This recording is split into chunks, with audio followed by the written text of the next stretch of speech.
Okay, तो अब तुम सब ध्यान से सुनना। जो परसों मैंने कराया था थोड़ा सा मैं वापस उस पर आ रहा हूँ। तो याद रखना कि अगर आपकी कोई कंडक्टिंग रोड है लेंथ एल की, मान लो जिसकी वेलोसिटी v है और वो मैग्नेटिक फील्ड b में घूम रहा है, तो इसके अक्रॉस आपका जो ईएमएफ इंड्यूस होता है वो होता है बी एल वी। इसको बोलते हैं मोशनल ईएमएफ। तो कोई भी रोड अगर लेंथ एल की है, वेलोसिटी v से मैग्नेटिक फील्ड b में घूम रही है, तो उसमें कितना ईएमएफ इंड्यूस होता है, उसके अक्रॉस आपका जो ईएमएफ इंड्यूस होता है वो होता है बी एल वी। और फिर मैंने तुम्हें दो कंडीशन बताई थी कि अगर इन तीनों में से कोई भी दो पैरेलल हो जाते हैं तो आपका ईएमएफ इंड्यूस नहीं होता है ना। फिर आपका क्या होता है, ईएमएफ का इंडक्शन नहीं होता है। ठीक है। और फिर मैं आया था एक टॉपिक पे जो था रोटेशनल ईएमएफ। और वो टॉपिक क्या था, देखो मैं एक सेकंड में वापस करा देता हूँ। Rotational EMF. तो सपोज करो कि आपकी कोई रोड है जो यहाँ पे हिंज है। हिंज का मतलब है कि ये रोड चल नहीं सकती, ये रोड क्या कर सकती है, घूम सकती है। तो अगर मान लो कि यहाँ पे आपको दे रखा है कि आपकी जो मैग्नेटिक फील्ड है, मान लो आपको क्वेश्चन में दे रखा है कि यहाँ जो मैग्नेटिक फील्ड है उसकी वैल्यू है बी, और ये पॉइंट ए है, ये पॉइंट बी है। तो मेरा क्वेश्चन है कि बताओ ए और बी के बीच में कितना पोटेंशियल डिफरेंस है। तो इस क्वेश्चन को कैसे करते हैं हम लोग, ध्यान से देखो। तो आप यहां से सेंटर से x दूरी पे जाके एक छोटी सी लेंथ लो dx, है ना। तो और ये dx क्या कर रहा है, ये dx चला जो पार्ट है ये घूम रहा है, और इसकी वेलोसिटी क्या है, देखो सेंटर से x दूरी पे वेलोसिटी कितनी लिखेंगे हम, ओमेगा x। अगर तुम्हें नहीं पता है तो इस फॉर्मूले को याद कर लेना। अगर आपकी एंगुलर वेलोसिटी ओमेगा होती है तो सेंटर से r दूरी पे अगर कोई पॉइंट है तो उसकी वेलोसिटी का फॉर्मूला क्या होता है, v equal to omega R. तो सेंटर से x दूरी पे मैंने छोटा सा लेंथ एलिमेंट लिया dx, जिसकी वेलोसिटी क्या है, v equal to omega x. तो इसमें छोटा सा ईएमएफ कितना इंड्यूस करेगा, ईएमएफ का फॉर्मूला क्या होता है, B L V. Magnetic field तो b है, लेंथ है dx, वेलोसिटी है ओमेगा एक्स। ये छोटा सा ईएमएफ दोनों तरफ इंटीग्रेट करो तो इसका इंटीग्रेशन कितना आ जाएगा, b कांस्टेंट है, ओमेगा कांस्टेंट है, एल स्क्वायर बाय 2। ये तुम्हें याद रखना है। लेकिन यहां पे ना एक चीज याद रखना, एक चीज तुम्हें याद रखनी है, वो है ये मैंने तुम्हें परसों भी कराया था। एक चीज जो तुम्हें याद रखनी है वो है ये। सपोज करो कि मैं तुम्हें पूछूं कि यहां पे हिंज है, यहां पे एक रोड है, यहां पे एक रोड है, यहां पे एक रोड है, यहां पे एक रोड है। चारों रोड की लेंथ क्या है, एल। चारों रोड की लेंथ क्या है, एल। और ये पूरा सिस्टम एंगुलर वेलोसिटी ओमेगा से घूम रहा है। क्या कर रहा है, ये पूरा सिस्टम एंगुलर वेलोसिटी ओमेगा से घूम रहा है। तो मान लो कि ये वाला पॉइंट ए है, ये वाला पॉइंट बी है, और ये वाला पॉइंट सी है, ये वाला पॉइंट डी है, और ये वाला पॉइंट ई है। तो मैं तुम्हें पूछूं कि यहाँ पे सब जगह मैग्नेटिक फील्ड भी है, तो ए और बी के बीच में कितना ईएमएफ इंड्यूस होगा, सेम कितना, B omega L square by 2। Same अगर मैं तुम्हें पूछूं कि ए और सी के बीच में कितना इंड्यूस होगा, सेम कितना, B omega L square by 2।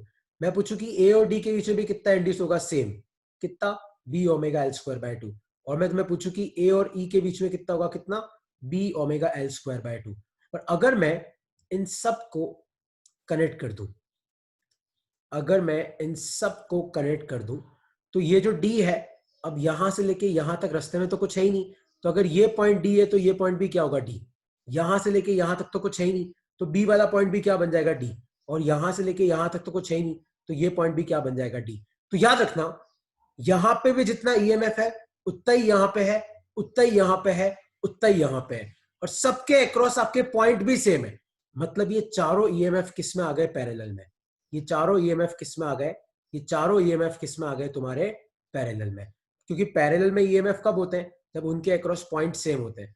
तो इसके अक्रॉस क्या पॉइंट है, एओडी, इसके अक्रॉस क्या पॉइंट है, एओडी, इसके अक्रॉस क्या पॉइंट है, एओडी, नीचे वाले के अक्रॉस क्या पॉइंट है, एओडी। और याद रखना, सेल अगर सीरीज में होते ना तो मैं उन चारों का सम कर देता हूं सेल का, लेकिन ये चारों तो किसमें, पैरेलल में, तो इसका आंसर भी कितना आ जाएगा, ई।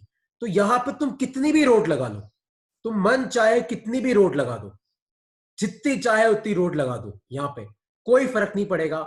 आपका ईएमएफ कितना होगा, B omega L square by two, क्योंकि ये सब के सब किसमें, ये सब के सब पैरेलल में। तो यहाँ पे आपका ई इक्विवेलेंट होगा कितना, B omega L square by two. तो एक बार एक क्वेश्चन आया था तुम्हारे एग्जाम में कि आपके पास एक डिस्क है, आपके पास एक डिस्क है, ये इसका सेंटर है ओ, और इस डिस्क का रेडियस है आर, और ये डिस्क घूम रही है एंगुलर वेलोसिटी ओमेगा से मैग्नेटिक फील्ड बी में। तो क्वेश्चन ये था कि इस डिस्क के अक्रॉस कितना ईएमएफ इंड्यूस हुआ। इस डिस्क को अपन क्या कर सकते हैं, छोटी छोटी छोटी मल्टीपल इनफाइनाइट रोड में बांट सकते हैं ना। इस डिस्क को अगर मैं छोटी छोटी छोटी बहुत सारी रोड में बांटू, तो किसी भी रोड के अक्रॉस कितना ईएमएफ इंड्यूस होगा, B omega R square by two, क्योंकि यहाँ पे एल की जगह आर पुट कर दो। तो कोई तुम्हें पूछे कि इस डिस्क के सेंटर और इस डिस्क के सर्कमफ्रेंस के बीच में कितना ईएमएफ होगा, तो याद रखना ये formula, B omega R square by two. तो अगर कोई डिस्क जिसका रेडियस आर है वो मैग्नेटिक फील्ड बी में एंगुलर वेलोसिटी ओमेगा से घूम रही है, तो उसके सेंटर और सरफेस के बीच में कितना ईएमएफ होगा, B omega R square by two. क्योंकि इस डिस्क को हम छोटी छोटी रोड में डिवाइड कर सकते हैं, और हर रोड के अक्रॉस कितना ईएमएफ है, B omega R square by two. लेकिन ये सारी की सारी रोड सीरीज में नहीं है, ये सारी की सारी रोड किस में लगी हुई है, पैरेलल में। और अगर मान लो कि तुम्हारे पास दो सेल है, दोनों का ईएमएफ सेम है, और दोनों को तुमने पैरेलल में लगाया ना, तो तुम्हारा ई आता है, तुम करके देखना, है ना। तो ये पैरेलल में है, इसलिए आपका आंसर क्या आएगा, B omega R square by two. अब कोई डाउट है इसमें तो पूछो,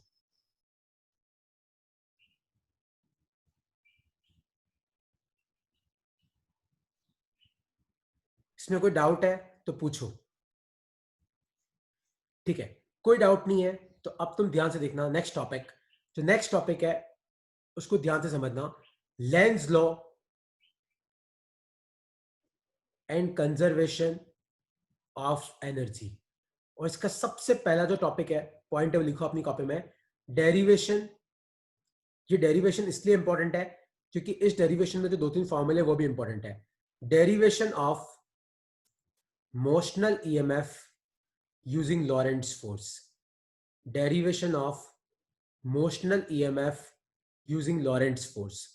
सपोज करो कि आपके पास एक कंडक्टिंग रोड है, और इस कंडक्टिंग रोड की लेंथ है एल, और ये कंडक्टिंग रोड उधर की तरफ जा रहा है वेलोसिटी v से, और आपकी मैग्नेटिक फील्ड का है, आपकी मैग्नेटिक फील्ड है नीचे की तरफ। और मान लो कि यहां पे कोई चार्ज है क्यू, तो आप मुझे बताओ कि इस चार्ज पे कितना फोर्स लगेगा। तो मैग्नेटिक फील्ड जो फोर्स लगाती है उसका फॉर्मूला क्या होता है, Q V B sine theta. तो इस चार्ज पे कितना फोर्स लगेगा, इस चार्ज पे फोर्स लगेगा तुम्हारा क्यू, वेलोसिटी v है, मैग्नेटिक फील्ड b है, और ध्यान से देखो वेलोसिटी आगे की तरफ है, मैग्नेटिक फील्ड अंदर की तरफ है, तो दोनों के बीच में एंगल कितना है 90, तो साइन 90 कितना होता है 1, ये आ गया फोर्स। अगर मुझे इस चार्ज को यहां से लेके यहां तक भेजना है, तो चार्ज कितना ट्रैवल करेगा एल, तो वर्क डन का फॉर्मूला क्या आएगा, वर्क डन होता है फोर्स इंटू डिस्प्लेसमेंट। तो आपका फोर्स कितना है, क्यू वी बी, डिस्प्लेसमेंट कितना है एल, और वर्क डन का एक और फॉर्मूला होता है पोटेंशियल डिफरेंस इनटू चार्ज। तो इन दोनों को बराबर रखो, तो ये आ जाएगा Q V B L, V से वी गया, सॉरी क्यू से क्यू गया, ये पोटेंशियल डिफरेंस है। तो आपका पोटेंशियल डिफरेंस किसके बराबर आएगा, बी एल वी के। लिख लो इसको अपनी कॉपी में, derivation of motional EMF using Lorentz force. अब ये वाला डेरिवेशन इंपॉर्टेंट क्यों है, क्योंकि अगर मैं तुम्हें पूछूं कि कोई एक चार्ज क्यू है, वो किसी वायर में एल डिस्टेंस चला, तो बताओ उस पर कितना वर्क हुआ, तो यहां से तुम्हें वर्क का फॉर्मूला समझ में आएगा, और दोनों वर्क को बराबर रखो तो आपका आंसर आएगा बी एल वी। लिख लो इसको अपनी कॉपी में।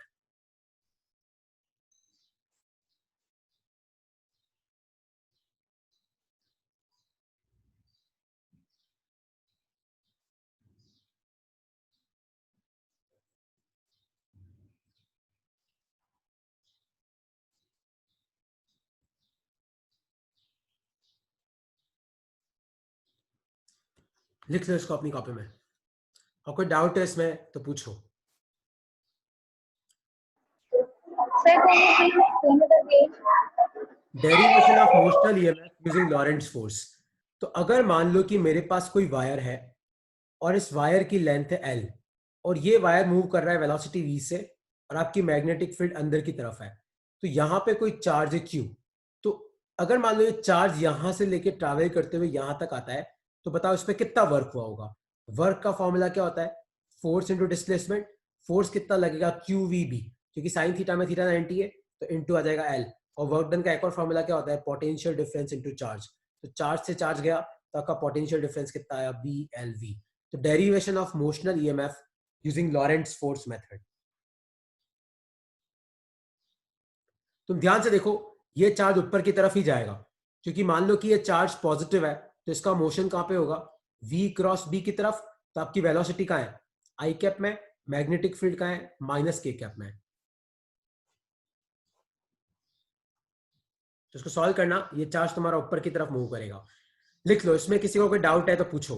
Derivation of motional EMF using Lorentz force method.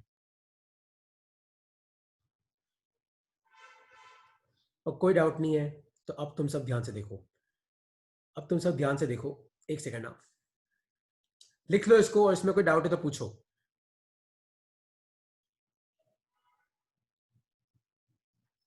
कि कोई डाउट नहीं है तो अब तुम सब ध्यान से देखो। तो सपोज करो कि ये मेरे पास एक सर्कुलर कॉइल है। मान लो कि मेरे पास ये एक सर्कुलर कॉइल है, और ठीक है, और मैं क्या कर रहा हूं, एक मैग्नेट को इसके पास लेके आ रहा हूं। मतलब मेरे पास एक मैग्नेट है, नॉर्थ पोल साउथ पोल, और मैं इस मैग्नेट का कर रहा हूं, उसके पास लेके आ रहा हूं। तो लेंज लो क्या बोलता है, तुम्हें याद है? लेंज लो ये बोलता है कि अगर फ्लक्स बढ़ेगा तो करंट ऐसे फ्लो करेगा कि फ्लक्स घट जाए, और अगर फ्लक्स घटेगा तो करंट ऐसे फ्लो करेगा कि फ्लक्स बढ़ जाए। मतलब फ्लक्स बढ़ रहा है तो बढ़ने नहीं देंगे, घट रहा है तो घटने नहीं देंगे। ठीक है, यही कंसेप्ट है लेंज लो का। तो अगर मैं इस मैग्नेट को पास लेके आऊंगा, तो इस कॉइल में करंट ऐसे फ्लो करेगा कि फ्लक्स को बढ़ने नहीं देगा। तो मतलब ये मैग्नेट को पास आने से रोकेगा। तो जब नॉर्थ पोल पास आएगा तो इस साइड क्या बन जाएगा, नॉर्थ पोल, और पीछे की तरफ क्या बन जाएगा, साउथ पोल। नॉर्थ पोल का मतलब है कि अगर तुम इधर से देखोगे तो आपका करंट कैसे फ्लो करेगा, एंटी क्लॉकवाइज। ठीक है, और यही मान लो, यही मान लो कि ये मेरी कॉइल है, यहां पे मेरा नॉर्थ पोल है, यहां पे मेरा साउथ पोल है। और अगर मैं इस मैग्नेट को दूर लेके जाता हूं, तो अगर आप मैग्नेट को दूर लेके जाओगे तो फ्लक्स घटेगा, तो करंट ऐसे फ्लो करेगा कि फ्लक्स घटना नहीं चाहिए। मतलब ये मैग्नेट को दूर नहीं जाने देगा। तो अगर मैग्नेट दूर जाएगा तो इस तरफ क्या इंड्यूस होगा, साउथ पोल, इस तरफ इंड्यूस होगा नॉर्थ पोल, ताकि ये मैग्नेट को दूर नहीं जाने दे, पास बुलाए। तो अगर साउथ पोल है तो मतलब यहां पे करंट कैसे फ्लो करेगा, क्लॉकवाइज। तो ऐसे क्वेश्चन का आंसर हम इस तरीके से करते हैं। तो अगर मैग्नेट पास आने देगा तो पास नहीं आने देगा, रिपेल करेगा। तो नॉर्थ अगर पास आ रहा है तो नॉर्थ पोल बन जाएगा, साउथ अगर पास आ रहा है तो साउथ पोल बन जाएगा। अगर यही मैग्नेट दूर जाएगा तो दूर भी नहीं जाने देगा। ठीक है, अब ये कंजर्वेशन ऑफ एनर्जी को क्यों फॉलो करता है, तो ध्यान से सुनना कैसे फॉलो करता है। तो अगर मान लो, अगर मान लो कि ये कॉइल है और मेरे पास ये एक मैग्नेट है, नॉर्थ पोल साउथ पोल, और मान लो कि मैं मैग्नेट को पास लेके आ रहा हूं। तो सपोज करो कि मैंने मैग्नेट को हल्का सा झटका दिया, और मान लो कि यहां पे साउथ इंड्यूस हुआ। तो क्या मुझे अब फोर्स लगाने की जरूरत है क्या, क्योंकि साउथ तो नॉर्थ को अपने आप ही अट्रैक्ट करेगा। तो ये मैग्नेट भाग के का चला जाएगा मैग्नेट के पास में। तो मैंने तो कोई वर्क नहीं किया, मैंने कोई वर्क किया क्या, मैंने तो बस झटका दिया था।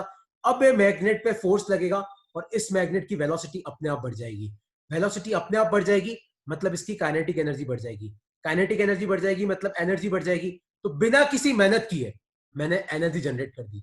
पर क्या ऐसा पॉसिबल है क्या, ऐसा पॉसिबल नहीं है। तो conservation, Lenz law conservation of energy को फॉलो करता है। Lenz law is in line with conservation of energy principal. तो अगर तुम फ्लक्स बढ़ाने की कोशिश करोगे तो करंट ऐसे फ्लो करेगा कि फ्लक्स घट जाए। अगर तुम फ्लक्स घटाने की कोशिश करोगे तो करंट ऐसे फ्लो करेगा कि फ्लक्स बढ़ जाए। क्योंकि अगर मैं इस मैग्नेट को हल्का सा पुश दूं तो ये पहले उधर जाएगा, फिर इधर आएगा, उधर जाएगा, फिर इधर आएगा, और इसकी वेलोसिटी बढ़ती जाएगी, बढ़ती जाएगी, बढ़ती जाएगी। मतलब कोई रोकने वाला तो है ही नहीं, क्योंकि आपका जो कॉइल है वो तो मैग्नेट को हमेशा ही क्या करेगा, हमेशा ही अट्रैक्ट करेगा। तो कॉइल अगर मैग्नेट को हमेशा ही अट्रैक्ट करेगा तो इसकी वेलोसिटी बढ़ती जाएगी बढ़ती जाएगी बढ़ती जाएगी। एक टाइम पे इसकी वेलोसिटी क्या हो जाएगी, इनफाइनाइट, और इसकी एनर्जी क्या होगी, इनफाइनाइट। लेकिन बिना किसी मेहनत किए इनफाइनाइट एनर्जी तो बन नहीं सकती। इसलिए लेंज लॉ क्या करता है, कंजर्वेशन ऑफ एनर्जी प्रिंसिपल को फॉलो करता है। तो अगर तुम पास लेके आओगे तो रिपेल करेगा, दूर लेके जाओगे तो अट्रैक्ट करेगा। तो Lenz law is in line with conservation of energy principal. और उसको प्रूव कैसे करेंगे, अब सब ध्यान से देखना कि इसको प्रूव कैसे करेंगे। तो लिखो अपनी कॉपी में Lenz law, Lenz law and conservation of energy principal. लिखो अपनी कॉपी में Lenz law and conservation of energy principal. बहुत आसान है, सब ध्यान से देखना। सपोज करो कि मेरे पास ये कंडक्टिंग रेल है और यहां पे मेरे पास एक कंडक्टिंग रोड है। इस रोड की लेंथ है L, इसका रेजिस्टेंस है R, और ये वेलोसिटी V से उधर की तरफ जा रहा है। तो आप मुझे बताओ यहाँ पे ईएमएफ कितना इंड्यूस होगा, BLV। तो आपका करंट कितना फ्लो करेगा, E/R, मतलब कितना करंट फ्लो करेगा, BLV/R। और किसी भी रजिस्टर में अगर I करंट फ्लो करता है तो उस रजिस्टर में कितना पावर जनरेट होता है, I²R।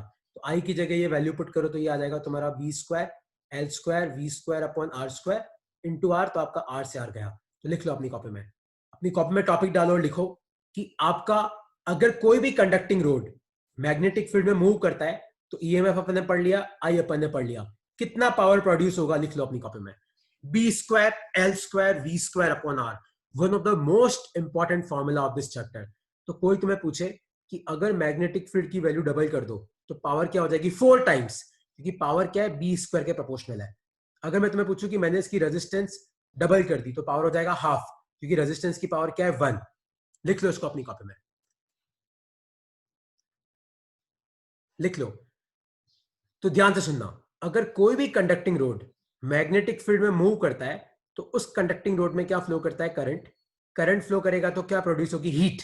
लेकिन आप मुझे बताओ कि ये हीट आई कहां से, मतलब इस कंडक्टिंग रोड में करंट फ्लो कर रहा है तो ये करंट क्यों आया, क्योंकि वेलोसिटी है। तो मतलब किसी ना किसी ने तो इस रोड को चलाया होगा। तो जिस बंदे ने इस रोड को चलाया होगा, चेक करो वो कितनी एनर्जी लगा रहा है। देखो वापस सुनना, कंसेप्ट ध्यान से समझना। इस क्वेश्चन में आपके पास एक रोड है जिसकी लेंथ है L, वो वेलोसिटी V से मैग्नेटिक फील्ड B में चल रहा है। तो इस रोड में ईएमएफ इंड्यूस हो रहा है, क्योंकि ये क्लोज सर्किट है तो करंट फ्लो कर रहा है। करंट फ्लो कर रहा है तो भैया हीट एनर्जी बन रही है, मतलब पावर है। लेकिन इस रोड को चला कौन रहा है, इस रोड को जो चला रहा है उसको भी तो एनर्जी सप्लाई करनी पड़ेगी ना। अब अपन देखते हैं कि इस रोड को जो चला रहा है वो एनर्जी कितनी सप्लाई कर रहा है। तो इस वाली साइड तो आप क्या लिखो, एनर्जी प्रोड्यूस्ड, क्योंकि आपकी हीट एनर्जी बन रही है। अब इस साइड आप लिखो एनर्जी सप्लाइड, आपकी कितनी एनर्जी हमको सप्लाई करनी पड़ रही है। तो सेम डायग्राम वापस बनाओ, यहां पे एक आर लेंथ का रेजिस्टेंस लो जिसकी लेंथ है L, वेलोसिटी V, और मैग्नेटिक फील्ड कितनी है B। तो ईएमएफ कितना इंड्यूस होगा, BLV। करंट कितना फ्लो करेगा, BLV/R। तो इस रोड को चलाने के लिए मुझे कितना फोर्स लगाना पड़ेगा, फोर्स का फॉर्मूला क्या होता है, ILB sin थीटा। तो करंट कितना फ्लो करेगा, BLV/R। लेंथ L है, मैग्नेटिक फील्ड B है, और ध्यान से देखना मैग्नेटिक फील्ड अंदर की तरफ है, वेलोसिटी आगे की तरफ है। तो sin 90 कितना होता है, 1। तो ये आ गया तुम्हारा फोर्स, ये क्या आ गया तुम्हारा फोर्स। और पावर का फॉर्मूला होता है फोर्स इंटू वेलोसिटी। तो इसको सॉल्व करो, तुम्हारा वही आएगा, B²L²V²/R। तो ये पावर मैं सप्लाई कर रहा हूं, कितना सप्लाई कर रहा हूं, B²L²V²/R। और कितना पावर प्रोड्यूस हो रहा है, B²L²V²/R। मतलब जितना एनर्जी मैं सप्लाई कर रहा हूं, मैकेनिकल एनर्जी, क्योंकि मैं क्या कर रहा हूं, रोड को चला रहा हूं, वो सारा का सारा किस में कन्वर्ट हो रहा है, हीट एनर्जी में। ध्यान से देखो, तो conservation of energy principle follow हुआ कि नहीं हुआ, मैंने जितनी एनर्जी सप्लाई करी वो सारी की सारी किस में कन्वर्ट हो गई, हीट में। आया तुम्हें समझ में, ना तो एनर्जी लूज हुई ना एनर्जी गेन हुई। लिख लो। तो कोई तुम्हें पूछे कि find energy produced while a conducting road is moving, ये रहा। फाइंड एनर्जी सप्लाइड, तो ये इधर वाला राइट हैंड साइड वाला, लिख लो इन दोनों को, और दोनों बराबर है। Prove conservation of energy principal using Lenz law, ये लिख के आ जाना। ये सारे फॉर्मूले तुम्हारे एमसीक्यू और कॉम्पिटिटिव एग्जाम के लिए इंपॉर्टेंट है, सारे के सारे फॉर्मूले, पावर, करंट और आपका ईएमएफ, सारे के सारे फॉर्मूले इंपॉर्टेंट है। लिख लो इसको अपनी कॉपी में।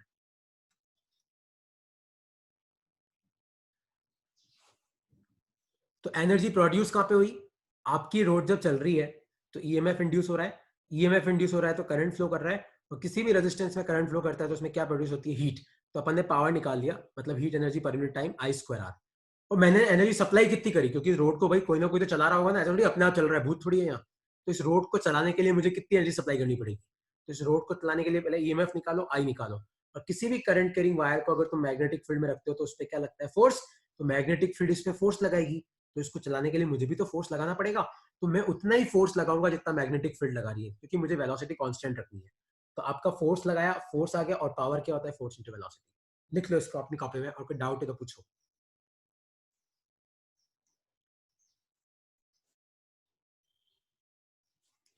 कोई भी डाउट है तो क्लियर कर लो।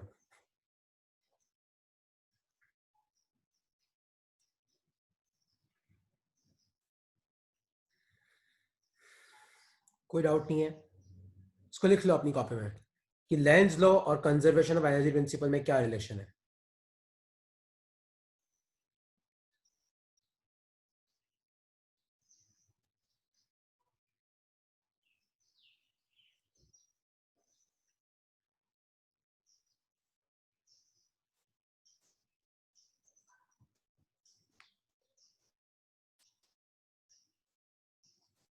ओके, तो अगर ये क्लियर हो गया तो अब इस टॉपिक को ध्यान से देखना। सपोज करो कि ये एक रीजन जहाँ पे मैग्नेटिक फील्ड बी है, और यहाँ पे एक वायर है जिसका रेजिस्टेंस आर है, और इसकी लेंथ एल है, और ये वेलोसिटी उधर की उधर जा रहा है, वेलोसिटी वी से। अभी जो मैं पावर सप्लाई कर रहा हूँ मान लो वो P1 है। अब मान लो मैंने क्या किया, इसकी वेलोसिटी तो मैंने डबल कर दी 2v, और मैग्नेटिक फील्ड मैंने 4 टाइम्स कर दी। वेलोसिटी कितनी कर दी, डबल कर दी, मतलब मैं अब इसको डबल वेलोसिटी से लेके जा रहा हूं, और मैंने मैग्नेटिक फील्ड 4 टाइम्स कर दी। तो अब आप मुझे बताओ कि अब अगर मैं पावर सप्लाई P2 करता हूं तो P2 अपॉन P1 का रेशियो क्या होगा। रोड वही है, मतलब लेंथ वही है, रेजिस्टेंस वही है। अब आप मुझे बताओ P2 अपॉन P1 का रेशियो क्या होगा।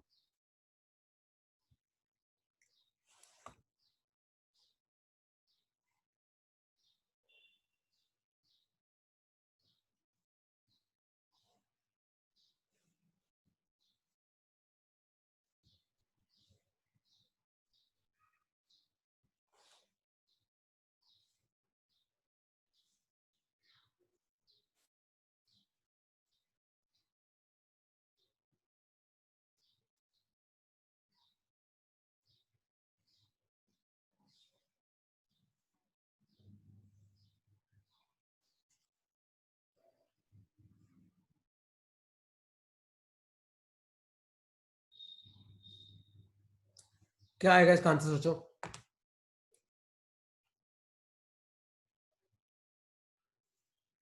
तो अगर आपका P1 जो है, P1 कितना आएगा, B² L² V²/R। और आपका P2 कितना आएगा, देखो मैग्नेटिक फील्ड B का स्क्वायर, तो 4 का स्क्वायर तो 16V², लेंथ तो उतनी है, वेलोसिटी 4V², और नीचे आ जाएगा राज 16 4 जा कितना आ जाएगा, 64B² L² V²/R। तो आपका आंसर क्या आएगा, 64/1। आया तुम्हें समझ में, इसमें कोई डाउट है तो पूछो। Motional EMF, rotational EMF, charge induced, flux कितना चेंज हुआ, मोशनल ईएमएफ निकालते कैसे हैं, करंट कैसे निकालते हैं, हीट कैसे निकालते हैं, पावर कैसे निकालते हैं, अब तक किसी को कोई भी डाउट है तो पूछो। अब कोई डाउट नहीं है तो नेक्स्ट टॉपिक लिखो अपनी कॉपी में। आज का थोड़ा काफी इंटरेस्टिंग टॉपिक है, लिखो अपनी कॉपी में सेल्फ इंडक्टेंस। लिखो अपनी कॉपी में सेल्फ इंडक्टेंस। देखो, याद रखना, जैसे रेजिस्टेंस होता है और कैपेसिटेंस होता है, वैसे होता है इंडक्टेंस। तो कैपेसिटेंस बेसिकली क्या होता है, इस तरीके से होता है। रेजिस्टेंस बेसिकली क्या होता है, इस तरीके से होता है। और इंडक्टेंस बेसिकली क्या होता है, एक कॉइल होती है। याद रखना, इस कॉइल को हम बोलते हैं इंडक्टर। इस कॉइल को हम बोलते हैं इंडक्टर। तो इंडक्टेंस एक स्केलर क्वांटिटी है। सबसे इंपॉर्टेंट इसकी जो एसआई यूनिट होती है वो होती है हेनरी, और उसको डिनोट करते हैं हम एच से। लिख लो। तो हम बेसिकली इंडक्टेंस पढ़ रहे हैं। इंडक्टेंस के दो पार्ट है, सेल्फ एंड म्यूचुअल, लेकिन पहले हम सेल्फ पढ़ेंगे। तो ये एक स्केलर क्वांटिटी है, इसकी एसआई यूनिट क्या होती है, हेनरी, और इसको इस तरीके से हम रिप्रेजेंट करते हैं। इसका जो सिंबल है वो इस तरीके कोयल के जैसा होता है। तो अब इंडक्टेंस है क्या, मतलब कैपेसिटेंस क्या होता है? Charge storing capacity.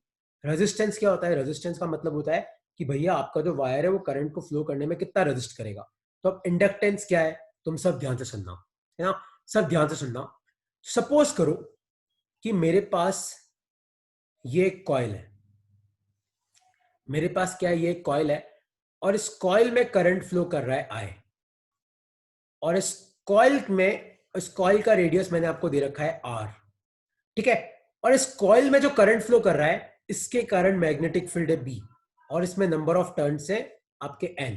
तो अगर मैं तुम्हें पूछूं कि इस कॉइल के थ्रू कितना फ्लक्स होगा, तो फ्लक्स का फॉर्मूला होता है एन बी ए कॉस थीटा, ये होता है फ्लक्स का फॉर्मूला। तो नंबर ऑफ टर्न्स तो एन दे रखे हैं, मैग्नेटिक फील्ड बी दे रखी है, एरिया कितना आ जाएगा पाई आर स्क्वायर, और मान लो आपकी मैग्नेटिक फील्ड इधर की तरफ है, एरिया वेक्टर भी उधर की तरफ है, तो ये कितना आ जाएगा 1। तो ये आ गया आपका फ्लक्स, ठीक है। ये फ्लक्स क्यों है? तो खुद के करंट के कारण, खुद के करंट के कारण, ये करंट किसका है? खुद के करंट के कारण जब खुद में फ्लक्स होता है, मतलब यहां पे जो मैग्नेटिक फील्ड है वो कौन से करंट के कारण है? खुद में जो करंट फ्लो कर रहा है इसी कॉइल के कारण है ना। तो खुद के करंट के कारण अगर फ्लक्स होता है तो उसको हम बोलते हैं सेल्फ फ्लक्स। मतलब ये वाला जो फ्लक्स है वो खुद के ही करंट के कारण है। तो खुद के करंट के कारण जो फ्लक्स पास कर रहा है उसको हम क्या बोलते हैं? Self flux. और ध्यान से देखना, जितना ज्यादा करंट फ्लो करेगा उतना ज्यादा क्या होगा? आपकी मैग्नेटिक फील्ड होगी, और जितनी ज्यादा मैग्नेटिक फील्ड होगी उतना ज्यादा फ्लक्स होगा, है ना। तो इसको लिखने की जरूरत नहीं है, वैसे तुम्हें समझा रहा था कि अगर मैं किसी कॉइल से करंट पास करूंगा तो उस कॉइल के आसपास क्या जनरेट होगी? Magnetic field. तो और वो मैग्नेटिक फील्ड कहां से पास करेगी? कॉइल से पास करेगी, है ना। तो खुद के करंट के कारण मैग्नेटिक फील्ड है, और वो मैग्नेटिक फील्ड खुद उस कॉइल में पास कर रही है। तो खुद के करंट के कारण जो फ्लक्स होता है, या खुद के करंट के कारण जो ईएमएफ होता है, तो उसको बोलते हैं हम सेल्फ फ्लक्स, है ना। तो वापस ध्यान से सुनना, वापस सब ध्यान से सुनना। तो कोई एक कॉइल है मेरे पास, ये कॉइल है, और इस कॉइल से मैं करंट पास कर रहा हूं आई, ठीक है। तो मैं अगर तुम्हें पूछूं कि बताओ इस करंट के कारण इस कॉइल से कितना फ्लक्स पास करेगा, तो magnetic flux will depend on current, क्योंकि जितना ज्यादा करंट होगा उतनी मैग्नेटिक फील्ड होगी, जितनी मैग्नेटिक फील्ड होगी उतना फ्लक्स होगा। और इस प्रपोर्शन को रिप्लेस करते हैं हम एल से, तो फाई इक्वल टू होता है एल आई। लिख लो अपनी कॉपी में, ये एल होता है तुम्हारा सेल्फ इंडक्टेंस, आई मतलब होता है तुम्हारा करंट, इसकी यूनिट होती है हेनरी, और ये होता है तुम्हारा मैग्नेटिक फ्लक्स। तो खुद के ही करंट के कारण अगर खुद में ही फ्लक्स निकाल रहे हो तो उस फ्लक्स का फॉर्मूला होता है एल आई। लिख लो इसको अपनी कॉपी में, phi equal to L I. बहुत इंपॉर्टेंट फॉर्मूला है। इस एल का मतलब होता है सेल्फ इंडक्टेंस। तो अगर मैं तुम्हें बोलूं कि एक कॉइल का एल ज्यादा है दूसरी का एल कम है, तो अगर एल ज्यादा होगा तो फ्लक्स ज्यादा होगा, एल कम होगा तो फ्लक्स कम होगा। लिख लो इसको अपनी कॉपी में, phi equal to L I, ठीक है। तो अब हम क्या करेंगे, लिख लो इसको अपनी कॉपी में, एल होता है सेल्फ इंडक्टेंस, जिसकी ऐसा यूनिट क्या होती है? ऐसा यूनिट होती है हेनरी, ठीक है। तो अब तुम ध्यान से सुनना, सबने लिख लिया है फॉर्मूला? किसी को कोई डाउट है तो पूछो।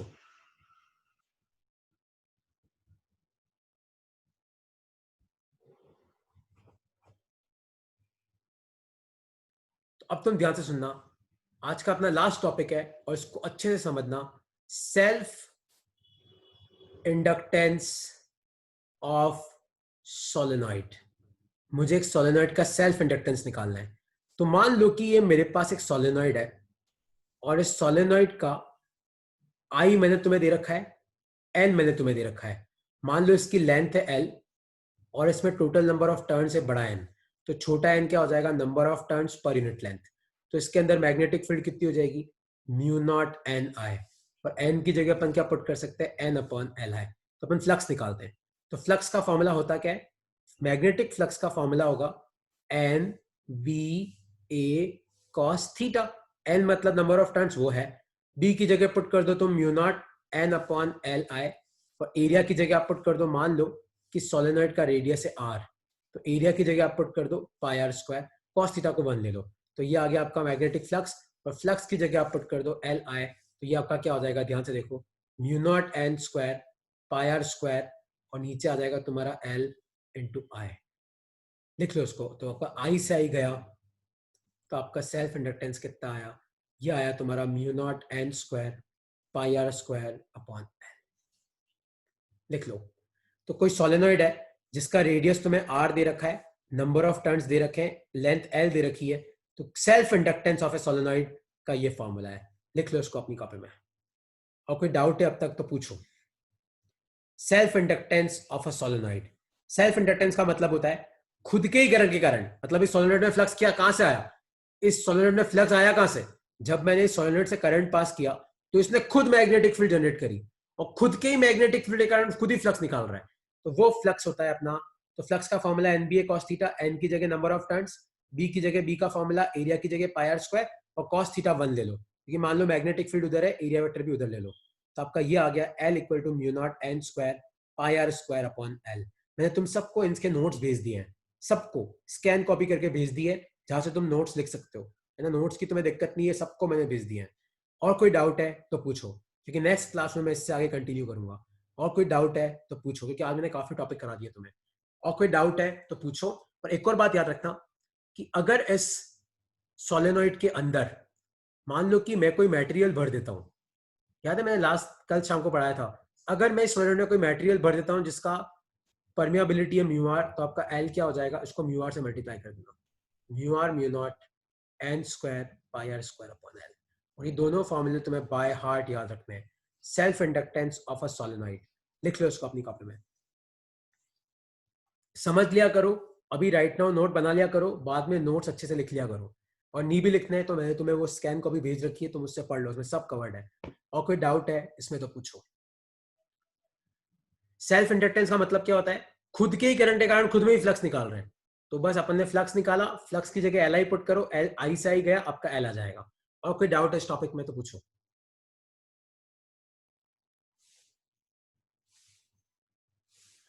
ओके, कोई भी डाउट नहीं है तो अब तुम्हारा काम क्या है? मैं तुम्हें आज शीट भेज दूंगा कंजर्वेशन ऑफ एनर्जी और सेल्फ इंडक्टेंस की।